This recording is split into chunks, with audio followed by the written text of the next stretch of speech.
Servus, Hallo und Schorsch und seine wildromantische Pfalz und vor allen Dingen Piroschka begrüßen euch. Wir sind im Kestewald. Der Kestewald ist bei uns wir sagen am Vorderwald, am Hartgebirge entlang. Und die Kastanie, Marone, Essmarone, die wachsen da bei uns wild. Die sind einfach da und jetzt ist die Weinlesezeit ziemlich rum. Der Herbst ist für uns eigentlich rum und jetzt gehen wir in die Käste und holen die Käste. Und heute Abend gibt es dann gekochte Käste. Und morgen schäle ich die Käste und mache dann eine Käste Gemüse draus. Ja, da gibt es auch eine Käste Gemüse. Und das hat man früher natürlich ganz intensiv gemacht, weil das war immer Nahrungsergänzungsmittel quasi. Ja. Die Bauern, die haben das einfach gebraucht. Ach, man hat es für die Tiere gelesen. Also Kastanien sind ja wahnsinnig nahrhaft, wunderbar im Geschmack, hervorragend zum Essen. Und da kann man jetzt eine Brotwurst dazu machen und Rotkraut kann man dazu machen und ein Gläschen Wein dazu trinken. Und das ist natürlich was Besonderes. Und die Piroschka hilft mir jetzt, Käste suchen. Ja, ein bisschen aufpassen muss, weil die Käste haben ja Ichle. Guck mal, da sind die Ichle. Und da ist die Käste jetzt noch drin. Da sind noch die Käste drin. Und die sind natürlich furchtbar stachelig, wenn sie da jetzt neu laufen wird. Und dann tut es schon weh.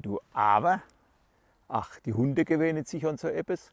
Und bei uns sind die Hunde eigentlich gar nicht mehr so empfindlich. Sie laufen auch einfach durch die Käste Ichle durch, ohne dass sie jetzt meckert. Gell? Aber Käste magst du nicht so euch. Man muss nämlich die Schale hier erst wegmachen. So, wir sammeln noch ein paar Käste weiter.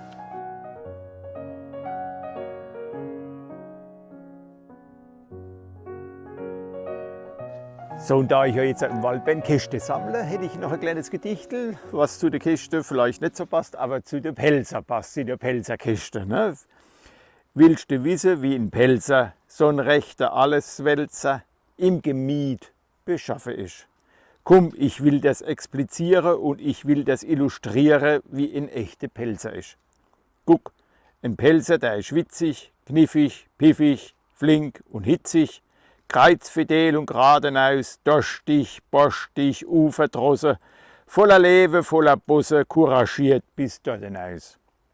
Uze, Duze, Tischgediere, Robbe, Zoppe, Tischbediere, Dudre gern, auf Schritt und Tritt, baut so ein Duwak, schlacht so Schweinchen, petzt die Mädchen, bascht so ein Weinchen, tauscht mit niemand anderem nicht.